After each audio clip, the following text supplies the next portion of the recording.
Hello everyone, कैसे हो आप लोग? एकदम बढ़िया। विदाउट वेस्टिंग योर टाइम चलिए आगे के सेक्शंस को देखते हैं हम। Types of resolution, section 114। दो टाइप के रिजोल्यूशन होते हैं, ordinary resolution and special resolution. Ordinary resolution में क्या बोला गया है? A resolution shall be an ordinary resolution if the notice required under the act has been duly given. ठीक है, and it is required to be passed by the vote cast exceed the vote if any cast against the resolution by members so entitled and voting। इसका क्या मतलब है? Ordinary resolution में दो criteria हम लोग को फुलफिल करनी होती है। एक, नोटिस अच्छे से देना होता है, ड्यूली गिवन, और जो वोट्स हम देते हैं ना, vote cast in favour is more than vote cast against जब होगा तो मेरा ऑर्डिनरी रिजोल्यूशन पास हो जाएगा। ठीक है, इसको और अच्छे से समझते हैं हम एक एग्जाम्पल के थ्रू। एक एग्जाम्पल से समझते हैं ओआर कैसे पास होगा। मान लो एक कंपनी है, उसमें टोटल मेंबर्स कितने हैं? 100। ठीक है, एक जनरल मीटिंग हुई उस कंपनी की, तो उस जनरल मीटिंग को कितने लोगों ने अटेंड करा? 70। ठीक है, उसके बाद हम लोगों को एक ओआर पास करना था, तो जो जनरल मीटिंग थी उसको 70 बंदे ने अटेंड करा, 30 लोगों ने फेवर में वोट किया और 25 ने अगेंस्ट में। ठीक है, बाकी के जो 15 थे उन्होंने वोट ही नहीं किया। इस कंडीशन में मेरा ओआर पास होता है कि नहीं? तो अभी हम लोगों ने पढ़ा ओआर कब पास होगा? जब vote cast in favour is more than vote cast against. यहाँ पे जो वोट कास्ट इन फेवर है वो 30 है और वोट कास्ट अगेंस्ट वो कितना है? 25। तो vote cast in favour is greater. ठीक है, तो मतलब कि मेरा ओआर पास होगा। ठीक है, एक बार फिर से देखते हैं। एक कंपनी है जिसमें 100 मेंबर्स है। ठीक है, 70 लोगों ने एक जनरल मीटिंग को अटेंड किया। उस मीटिंग में हमको एक ओआर पास करना था, उसमें 30 लोगों ने ओआर के फेवर में सपोर्ट किया। ठीक है, और 25 लोगों ने अगेंस्ट में वोट किया। ठीक है, और 15 जो वोट थे वो दिया ही नहीं 15 लोगों ने। तो ओआर पास हुआ कि नहीं? ओआर पास होगा, क्योंकि हम लोगों ने पढ़ा vote cast in favour should be more than vote cast against, तो 30 इज ग्रेटर देन 25। ठीक है, स्पेशल रिजोल्यूशन ये देखते हैं। Special resolution shall be a special resolution when the intention to propose the resolution as a special resolution has been duly specified in the notice। Notice में आपको intention लिखना होगा कि जो आप रिजोल्यूशन पास कर रहे हो वो क्या है? एक स्पेशल रिजोल्यूशन। ठीक है, उसके बाद notice required under this act has been duly given. ठीक है, उसके बाद क्या बोल रहा है? The vote cast in favour of the resolution, जो वोट कास्ट हो रहा है फेवर में रिजोल्यूशन के, shall not be less than 3 times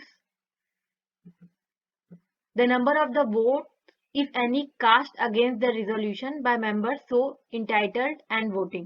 ठीक है, जो वोट कास्ट हुआ है फेवर में वो लेस नहीं होना चाहिए 3 टाइम्स जो वोट कास्ट हुआ है अगेंस्ट में। इसको और अच्छे से समझते हैं हम एक एग्जाम्पल के थ्रू। मान लो हमारी मीटिंग को 70 लोगों ने अटेंड किया। ठीक है, तो 30 लोग अटेंड नहीं किए, क्योंकि हम लोगों ने पढ़ा था कि कंपनी के पास टोटल कितने मेंबर्स है? 100। ठीक है, तो 100 में से 70 लोग ने अटेंड किया और 30 लोग एब्सेंट रहे, तो जो एब्सेंट रहे उनको तो काउंट ही नहीं करेंगे। अब आगे देखते हैं। उसमें से 35 लोगों ने फेवर में वोट किया। ठीक है, और 5 ने अगेंस्ट में, और 30 लोगों ने वोट ही नहीं किया। तो हम लोगों ने पढ़ा है स्पेशल रिजोल्यूशन कब पास होता है? जब vote cast in favour must be 3 times the vote casted against the resolution. जो वोट कास्ट अगेंस्ट है वो 5 है। ठीक है, तो इसका 3 टाइम्स करते हैं, तो 5 इंटू 3 15। अगर 15 से ज्यादा हो जाए तो आपका जो वोट है वो माना जाएगा कि एसआर के फेवर में, एसआर पास हो गया। ठीक है, तो यहाँ पे 15 से तो बहुत ज्यादा है 35, इट मीन्स ये आपका एसआर पास होगा, क्योंकि vote casted in favour must be 3 times vote casted against the resolution, और इस क्राइटेरिया को यहाँ पे फुलफिल कर लिया गया। ठीक है, I hope you understand. In case of ordinary resolution, vote cast in favor exceed vote cast in against. जितना वोट कास्ट हुआ है फेवर में अगर वो एक्सीड हो जाएगा, जितना वोट कास्ट हुआ है अगेंस्ट के, तो मेरा ऑर्डिनरी रिजोल्यूशन पास हो जाएगा। स्पेशल रिजोल्यूशन के केस में जो वोट कास्ट हुआ है फेवर में वो 3 टाइम्स होना चाहिए वोट कास्ट जो हुआ है मेरा उसके अगेंस्ट का। ठीक है, मान लो अभी हम लोगों ने एग्जाम्पल में पढ़ा, उधर है 5, इधर है 35, तो 5 3 जा 15, तो वोट कास्ट इन फेवर जो वोट कास्ट अगेंस्ट हुआ है उसका 3 टाइम्स होना चाहिए। ठीक है,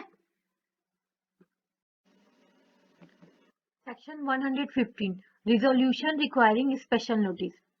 जनरली तो हम लोगों ने देखा है कंपनी नोटिस देती है अपने शेयर होल्डर्स को, मेंबर्स को, लेकिन as per section 115 share holders भी नोटिस दे सकते हैं कंपनी को। ठीक है, कि भैया आप अपनी जनरल मीटिंग कर रहे हो ना, उसमें ये जो पॉइंट्स हमने दिया है इसको भी ऐड कर लेना, इस पर भी डिस्कशन होगा। ठीक है, अब बात ये आती है कि कौन सा बंदा स्पेशल नोटिस दे सकता है कंपनी को। ठीक है, इसको देखते हैं क्या लिखा है। Members holding 1% of total voting power and members having 5 lakh paid up capital, ये दोनों लोग स्पेशल नोटिस इशू कर सकते हैं कंपनी को। स्पेशल नोटिस देने का मतलब ये नहीं होता है कि उसमें जो लिखा है वही होगा। इसका मतलब ये होता है जब जनरल मीटिंग कंडक्ट होगी तो उस एजेंडा में आपने जिस चीज के लिए स्पेशल नोटिस दिया है उनको भी एड ऑन किया जाएगा। अब किस किस पॉइंट्स के लिए हम स्पेशल नोटिस दे सकते हैं, ठीक है, शेयर होल्डर्स किस किस पॉइंट्स के लिए स्पेशल नोटिस दे सकते हैं। 2 कंडीशन में शेयर होल्डर्स चाहे तो स्पेशल नोटिस दे सकता है। पहला क्या है, a resolution for appointment of a person as auditor at the AGM other than the retiring auditor or providing expressly that the retiring auditor shall not be reappointed. Next क्या बोल रहा है, a resolution for removing a director before the expiry of the period of his office and appointing someone in the place of the director so removed. ठीक है, इन दोनों cases में हमारे share holders चाहे तो स्पेशल नोटिस कंपनी को दे सकते हैं। ठीक है, कि जनरल मीटिंग में आप हमारा स्पेशल नोटिस के लिए में डिस्कशन के लिए जो भी पॉइंट दिया है उसको आप ऐड ऑन कर लीजिए अपने एजेंडा में। ठीक है,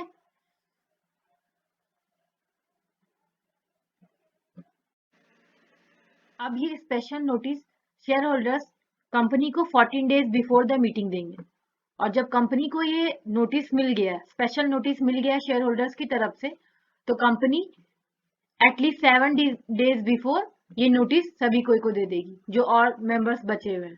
ठीक है, स्पेशल नोटिस में 2 पर्पस के लिए, removal of auditor, removal of director के लिए जो स्पेशल नोटिस दिया है शेयर होल्डर्स ने कंपनी को at least 14 days before the meeting, उसको company at least 7 days before the meeting सभी को दे देगी। ठीक है, और अगर टाइम नहीं है सभी को देने का तो एटलीस्ट 2 न्यूज़पेपर में उसको पब्लिश करवा देगी। ठीक है, कौन सा न्यूज़पेपर, एक इंग्लिश हो गया और एक कोई वर्नाकुलर लैंग्वेज में। ठीक है, at least 7 days before the general meeting. ठीक है,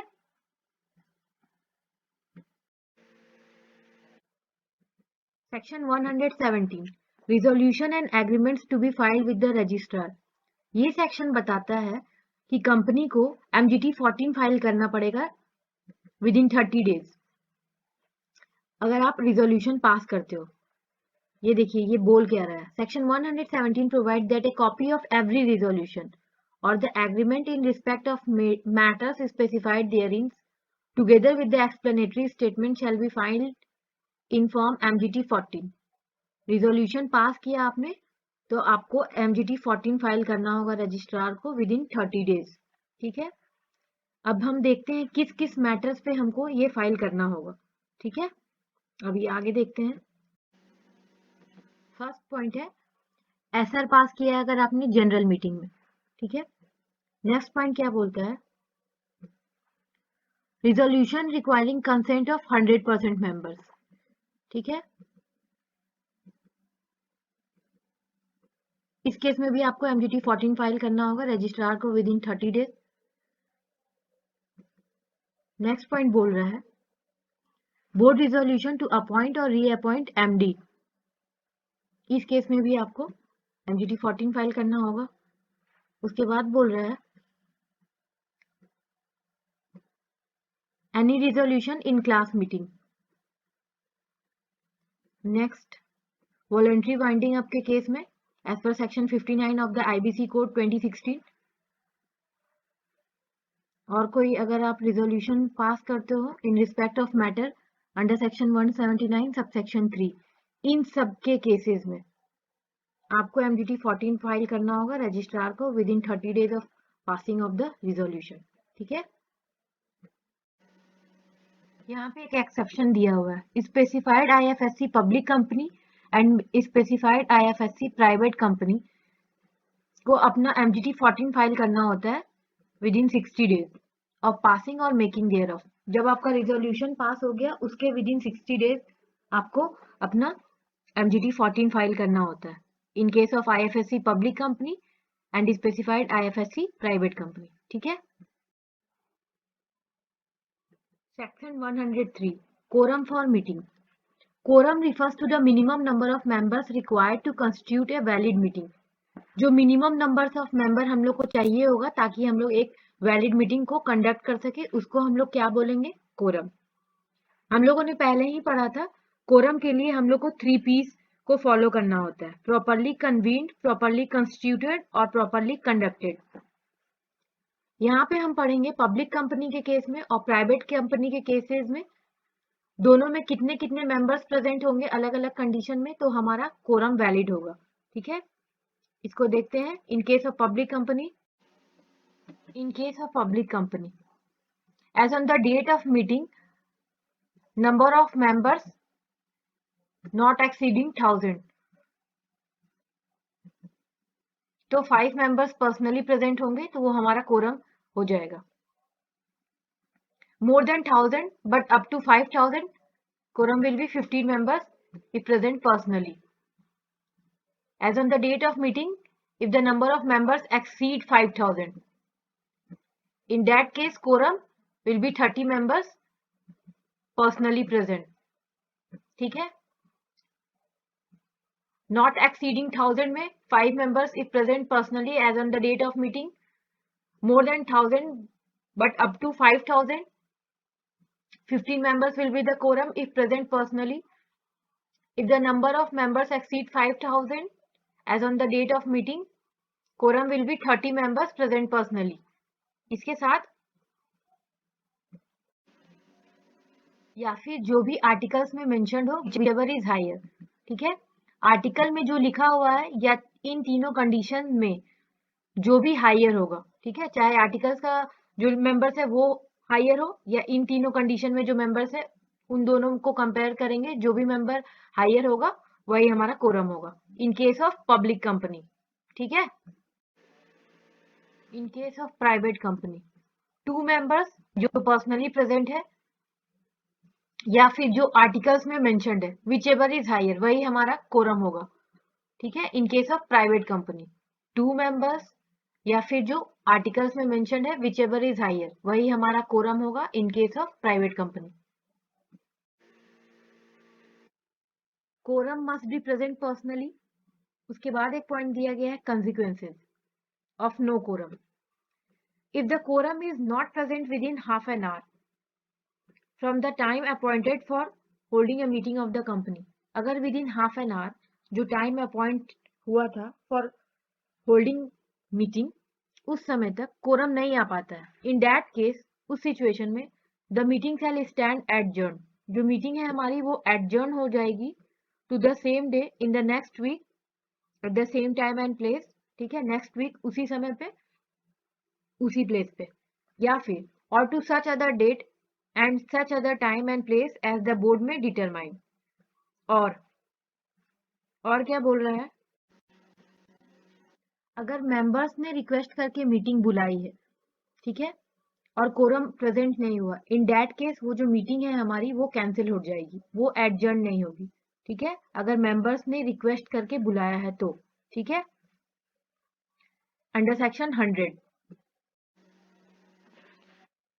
इन case of adjourn meeting, adjourn meeting हमारी सेम डे पे होगी next week at the same time and place, और अगर बोर्ड ने किसी अदर टाइम और प्लेस पे बुलाया है जो कि नेशनल हॉलीडे नहीं होगा, इन दैट केस कंपनी को नोटिस इशू करना होगा मेंबर्स को at least 3 days before of the meeting, either individually, अगर इंडिविजुअली दे सकते हैं तो बहुत अच्छा, और अगर इंडिविजुअली नहीं दे सकते हैं तो न्यूज़पेपर में एडवर्टाइजमेंट पब्लिश करवाना होगा, one in English newspaper and one in vernacular language, ठीक है, which is in circulation at the place where the registered office of the company is situated, ठीक है, in case of adjourned meeting।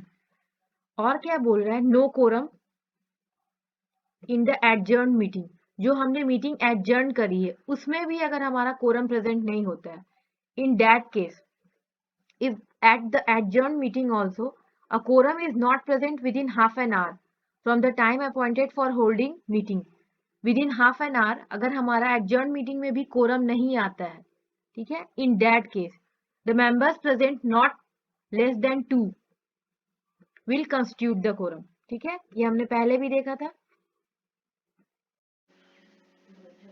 Section 104 chairman of the meeting, mostly होता है chairman of the company will be the chairman of the meeting, जो company का chairman होता है वही meeting का भी चेयरमैन होता है, लेकिन अगर chairman is not present within 15 minutes, जो हमारी मीटिंग है उसमें चेयरमैन नहीं आता है विद इन 15 मिनट्स, या फिर आया है लेकिन उसका मन नहीं है चेयरमैन बनने का किसी भी रीजन से, ठीक है, तो जो डायरेक्टर्स होते हैं उसमें से किसी एक डायरेक्टर को हम अपना चेयरमैन बना लेते हैं, ठीक है।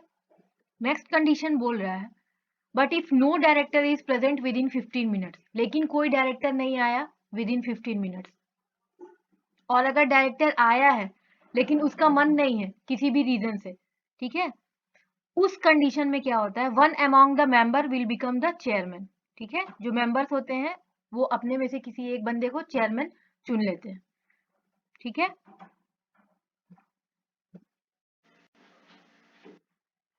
वीडियो अच्छा लगा तो लाइक शेयर सब्सक्राइब जरूर कर दीजिएगा। Thank you, keep supporting.